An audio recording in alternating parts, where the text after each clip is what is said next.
Hello and welcome to today's unboxing and assembly video. In today's video, we're going to show you how to unbox and assemble the brand new Pride Raptor 2, which is part of the Baja series by Pride Mobility.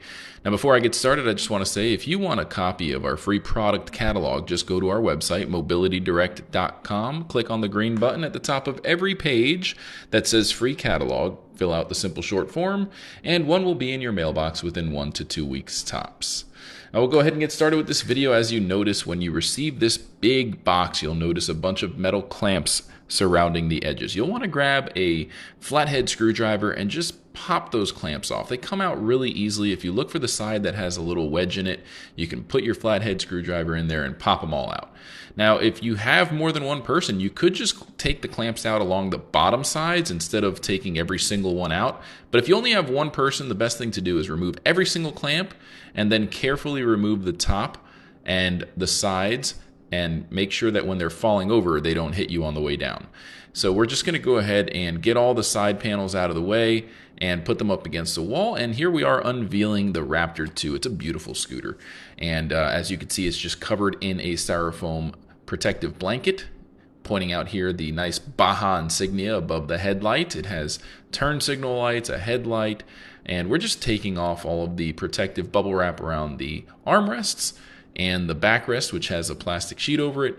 The headrest comes inside of the seat pouch on the back of the seat, so just remove that. You'll also notice some styrofoam pads protecting the rims in the rear. Now in the front, there's going to be a set of tie-down straps. Very typical tie-down straps that you would find for moving or securing anything to the back of a truck bed. They do have little spring-loaded pieces on one side, and it's kind of like a butterfly clamp. You'll want to loosen them up and pry them out. One of them is going to go up and through the front wheel fender, so you'll want to make sure to remove all of those and carefully fish them out. Don't yank on them too hard. There is a little lever that you can press down with your thumb to loosen up that clamp so that the strap just slides right through it. So get them all the way out, and you'll notice some styrofoam sheeting wrapped around the suspension fork in the front. You can use a pair of scissors, a pair of wire cutters, or in this case a knife, carefully, to cut those zip ties and to release the styrofoam sheeting that's surrounding the front suspension fork. Now in the back, you're going to notice a tie-down strap that's wrapped around the anti-tip wheel assembly. So we're showing you here how to remove that tie-down strap. You'll want to go ahead and loosen up that tie-down strap so that you have enough slack to undo the knot that's there, which is with the orange fabric strap. Once you get that out, you'll want to go ahead and grab a mallet or a crowbar to remove the blocks that are surrounding the wheels. We recommend removing all of the blocks, not just a select amount of them, although it seems like you might be able to roll it out. We realized that removing all of them would have been a better idea. So here we are with a crowbar and a mallet, carefully removing all of those wheel blocks that are keeping the wheels locked into position so that the scooter doesn't roll around while it's in transit in the freight shipping truck. So here, again, we're just moving on over to the left side and carefully removing those blocks one at a time. They are nailed down, so be careful when you remove those blocks that you don't get cut by those nails that are coming out of the bottom side. So as you can see here, we're just rolling it right off of the pallet, and we did leave one of the front blocks not thinking it would get in the way, but the bottom did kind of slide over those wooden blocks a little bit. It's not a big deal.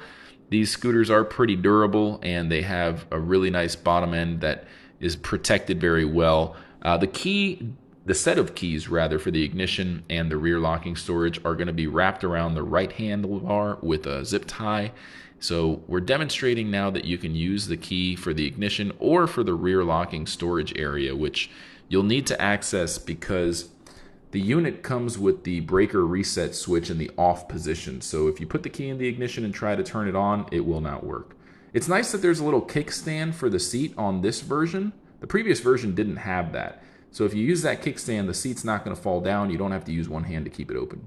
The user manual is inside of the storage container. Make sure you read it in its entirety so that you know how to operate your scooter properly and safely. In the user manual, you'll find the serial number and a little box that has a USB XLR converter. So if you use that module, you can plug it into the charging port, and the other end will provide a USB charging port so that you can use your charging cables for your phone or your tablet to charge your electronic devices while riding your scooter. Inside of the storage compartment, you're also going to find the 24 volt 8 amp charger, which is an XLR charger. And you'll also find another box that contains the 2 rear view mirrors. And we just wanted to show you that. We'll show you how to install it in just a sec. Here we're just indicating and showing you that there is a little sticker there that says, hey, you got to make sure you turn the batteries on by engaging that switch to put the breaker in the on position. And now we're going to get started with the assembly. As you can see on the right side of the seat, there's a recline lever, so you can use that to bring the seat all the way up. And the headrest works just like a headrest for any automobile. There's 2 rails that slide into the holes at the top of the seat. You can adjust the height very easily with a little button on the side of one of the holes there. And now we're going to install the mirrors. Just make sure that you know how that works. There's a little nut at the bottom of the end of the rear view mirrors that has the threading on them, and you'll want to rotate that nut and give it some play until you're able to lock those mirrors into the perfect position. There's really no exact science to it. There's no instructions on how to do it. Unfortunately, you'll just have to kind of play with those nuts to make sure when you tighten it all the way, it's locked into position where you want it. Now on the front of the seat, you're going to see there is a lever that you'll press over and depress, and that's going to allow you to slide the seat back and forth. That was not available on the Raptor 1, so it's pretty nice that you can actually bring yourself closer to the handlebar assembly, aka the tiller. On the ignition there, you'll see you can just put the key in, give it a slight turn clockwise, and that's how you're going to turn the unit on, assuming that you took the time to engage that breaker reset switch. Completely digital dash, which is nice, with a battery meter, speedometer, odometer. It's backlit so you can see it at night. Very nice. You'll see on the right side you have the high and the low speed switch setting to transition your speed modes. And the throttle is a thumb pad. You have a forward and reverse switch. You also have a light switch on the right hand side, which is going to allow you to control the front headlight to turn it on. And then you also have the horn button underneath, which is pretty loud. It probably has one of the loudest horns. Now, on the other side, you have a high beam and a low beam switch for the headlight, so you can control that. The light's pretty powerful, lights up the path in front of you very well. Underneath that switch, you have the traditional motorcycle style turn signal switch. So you can turn on the right side or the left side with that switch, and we're just showing you what that looks like. To turn off the turn signals, you just, instead of switching it from left to right, you push inwards, and that's going to cancel the blinks. Aside from that, there's another horn switch on the left. You have a little storage area underneath the ignition where you can put some of your personal belongings. And the charging port is right there underneath the seat on the front part of the compartment where the batteries are. And on the front there, you have some nice front fork suspension assemblies, and the rims are very nice. 16-inch tires. You can see there they have a inflatable tires, which are rated for 40 psi on the front and the rear, 16-inch tires. The suspension on the rear are nice coils that, as you can see, as we rock up and down on the seat, they're really working. Now there's one other thing that we want to show you on the rear. There is a little yellow lever, and that's to turn off the automatic brakes. If you want to learn more about this product, stay tuned, subscribe to our YouTube channel. We are going to release a brand new video that's going to go in depth and really tell you all about this scooter. We're going to take it on some off-road terrain, test it, see how fast it truly goes, and talk more in depth about this scooter. We're really excited to offer this scooter. It's a brand new model, and we'd love to earn your business. Give our non-commissioned sales experts a call if you have any questions about it. Thank you so much for watching. Until next time, have a great day. Before you go, please don't forget to visit our website, mobilitydirect.com, and click on the green button that says Free Catalog to claim your very own free catalog. Just fill out the short form and it should get to you in about a week or 2 max.